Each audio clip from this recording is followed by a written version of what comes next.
Okay. So let's talk about wrapped hex stakes. And we'll start with what are they? Um, a wrapped stake is kind of a broad term. A lot of people get the sense that it means like transferable stake, um, but that isn't what it has to be. So, wrapping a hex stake is taking the stake and either adding or removing functionality from it by using an intermediate contract.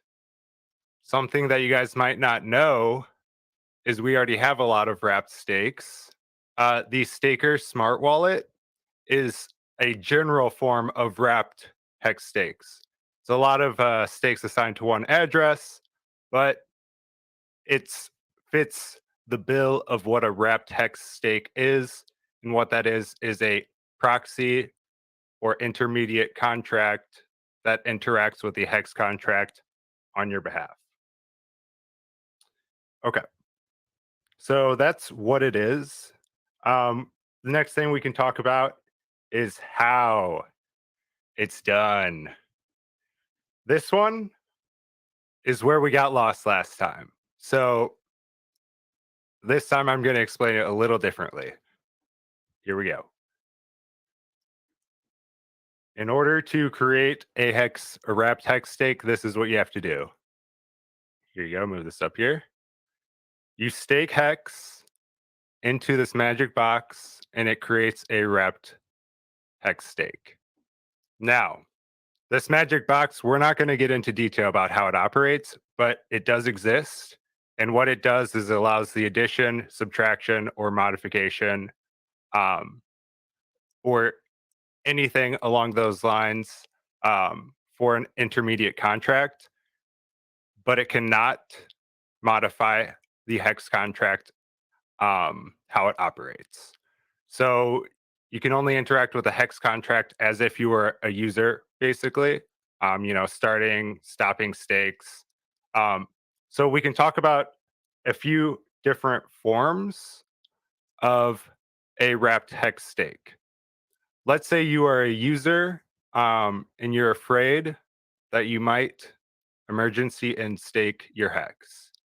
You could add functionality into this magic box right here.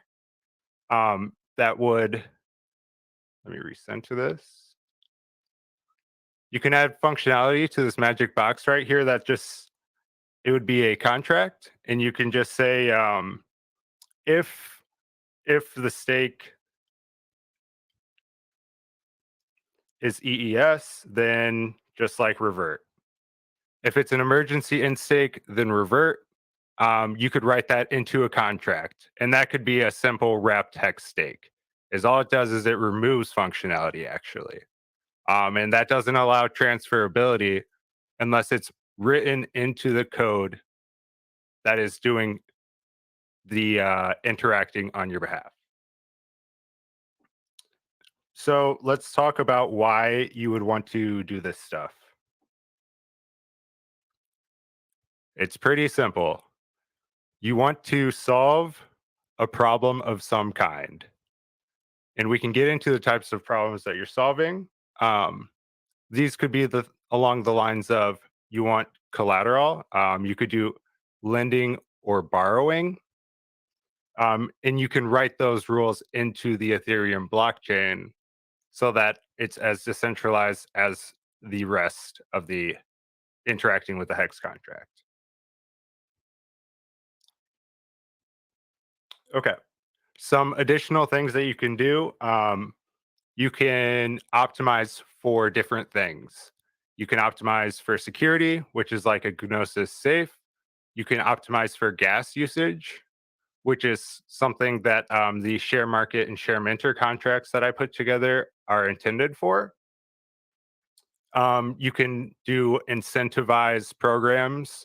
For example, maybe every time you create a stake, it also mints a unique NFT. You can do things along those lines.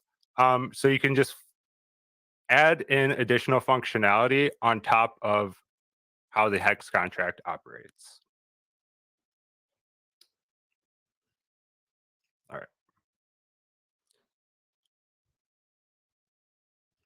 All right. So we're going to walk through the pros and cons of doing this stuff. Hold on. Okay. Let's go through the pros. Why would you want to so some more high level things that you can do with wrapped hex stakes. Um, you can export them to different chains. It's not as simple as it sounds, but you can have contracts such that when a hex stake ends, the resulting payout gets sent to a bridge. The bridge can forward it to a different chain.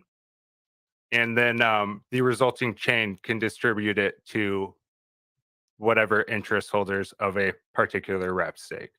That's an example of how a stake can be like exported across chains. Um, Another thing that you can do is just simplify the user experience. Um, and that could be like batching transactions together. Just another example of why an intermediary contract can be good. You can add additional security, things of that nature. All right. Now, there are cons. It's not all good stuff. Okay. No, I don't like how that looks. There we go.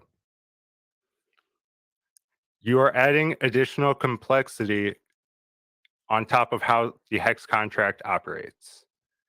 If every line of code could, we'll say that every line of code could introduce a new bug to how that could prevent you from getting your money back, basically. Every new line of code could introduce some sort of vulnerability um, that allows malicious users to destroy your funds. I mean, we've seen, if you've been around the past couple months, we've seen a lot of exploits in Ethereum, and every additional layer gives that opportunity of some sort of exploit occurring.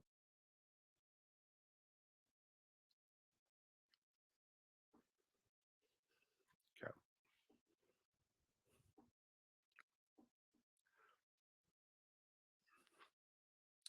So, um, if you want to, I have a question for you guys that I was thinking about asking. And how would you guys price if you were to sell a stake? How would you sell portions of it? How would you determine the price? I want to see if you guys. I mean, it's not that difficult, but the simplest solution with no fees or anything.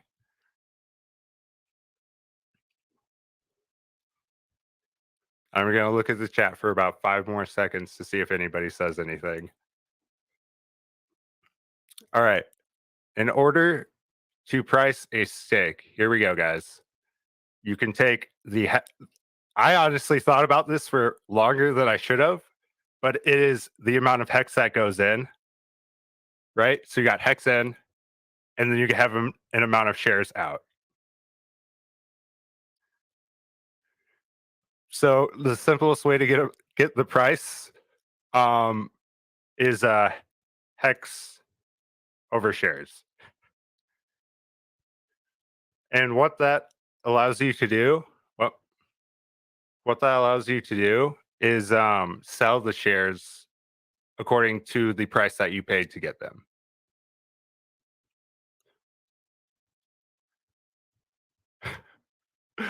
Yeah, you good try, guys. This one actually did take me longer to figure out than it should have. But with a small adjustment to this ratio here, you can modify the price um, such that it fits a criteria where you get the hex back that you put in, and that is by subtracting shares out. If you subtract shares out right here for yourself, Um, and then you like submit this. Oh no, we're getting too technical again. You can apply an offset such that you get paid interest and the money that you put in hex back. That's an example of wrapping a hex stake, how you could price the shares, how you can add a premium to the shares. Um, if you guys like these kind of topics, I covered the contracts more in depth at on the Staker app Medium site. So you guys should go there and follow us and hit the clap, hit the clap icon on the wrapped stakes for sure. And that's all I got for you guys.